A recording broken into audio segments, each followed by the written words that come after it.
Apple's famously predictable iPhone release calendar is about to change. Multiple industry reports now suggest the regular iPhone 18 won't arrive until spring 2027, an unprecedented 18-month gap after the iPhone 17, while the iPhone 18 Pro and iPhone 18 Pro Max are still expected to launch on schedule in fall 2026. This could be the longest wait between standard iPhone models in Apple's history, eclipsing even the 15-month gap between the iPhone 4 and iPhone 4 South. Here's what's happening, why Apple might be doing it, what the iPhone 18 could change, and how you should plan your upgrade. For more than a decade, September has been iPhone month. Apple will reveal the full lineup and ship core models within weeks. But the latest leaks point to a two-tier strategy: Pro first, standard later. That means if you want the latest hardware in late 2026, you'll likely be looking at the iPhone 18 Pro or iPhone 18 Pro Max. If you prefer the more affordable baseline iPhone 18, you may be waiting until spring 2027. So why split the launch? One word: complexity. Apple's iPhone family has grown dramatically. By the end of next year, Apple could be selling as many as 8 iPhone models at once when you factor in new variations like the iPhone 16es, the iPhone Air, a rumored foldable iPhone targeting late 2026, plus older models that typically remain on shelves. Staggering release windows helps Apple reduce internal competition, extend each model's time in the spotlight, and smooth supply and marketing cycles. Instead of every iPhone fighting for attention in the same month, each device gets its own runway. There's also a cost story behind the scenes. The iPhone 18 series is widely rumored to move to a more efficient 2nm A-series chip. Cutting-edge silicon is always expensive at first. By pushing the regular iPhone 8 in a few months, Apple could benefit from maturing yields and lower component costs, making it easier to hold the base price or at least avoid a sharp price hike while still delivering the new processor. In plain terms, the Pro models absorb the early cost curve. The standard model arrives when the economics look better, but this strategy isn't without risk. Reviewers have already called the iPhone 17 one of the best all-round phones in the current lineup. Asking mainstream buyers to either pay more for a Pro or sit tight for months could frustrate the people who usually go for the standard model. Some will upgrade to a Pro begrudgingly. Others may hold on to their current phones longer, or even explore Samsung and Google if they want a new device sooner.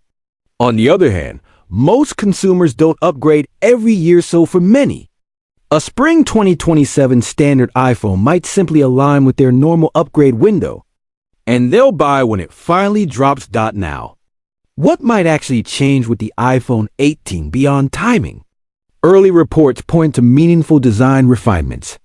Expect a smaller rear camera bump compared to its predecessor, addressing one of the most visible complaints in recent generations. There's also persistent chatter that the dynamic island could shrink, with Face ID hardware potentially moving under the display.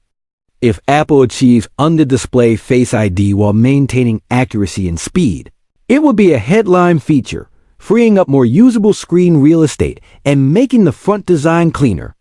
Pair that with a next-gen 2nm chip, and you're looking at notable efficiency gains, which typically translate to better battery life and smoother performance across the system. Apple's stagger playbook isn't entirely new.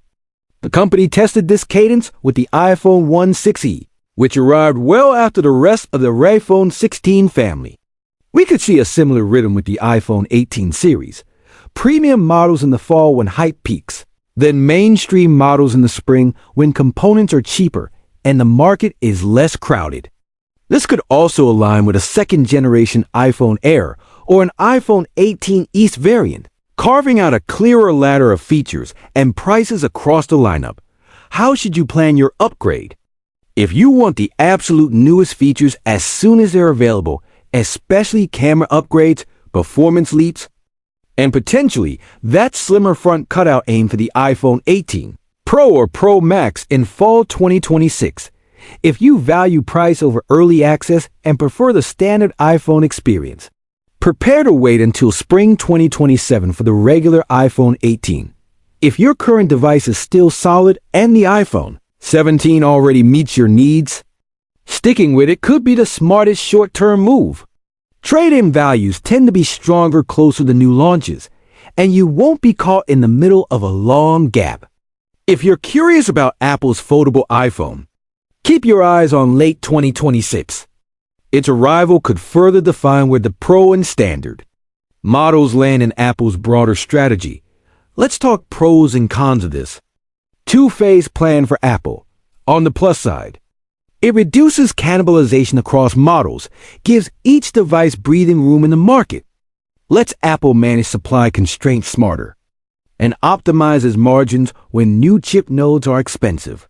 On the negative side, it risks confusing mainstream buyers who are used to a September everything drops moment, and it may push budget-minded customers to delay purchases or look elsewhere if they can't or won't step up to a Pro. From a consumer perspective, the key question is timing. Do you need a phone in late 2026, or can you comfortably wait until spring 2027? If your phone is failing or the camera and performance upgrades matter now, the iPhone 18 Pro family is likely your fastest path to new features. If you're cost-sensitive and prefer a lower sticker price without sacrificing core iPhone features, patience will probably pay off with the standard iPhone 18, especially if Apple uses the extra months to refine costs and polish the user experience.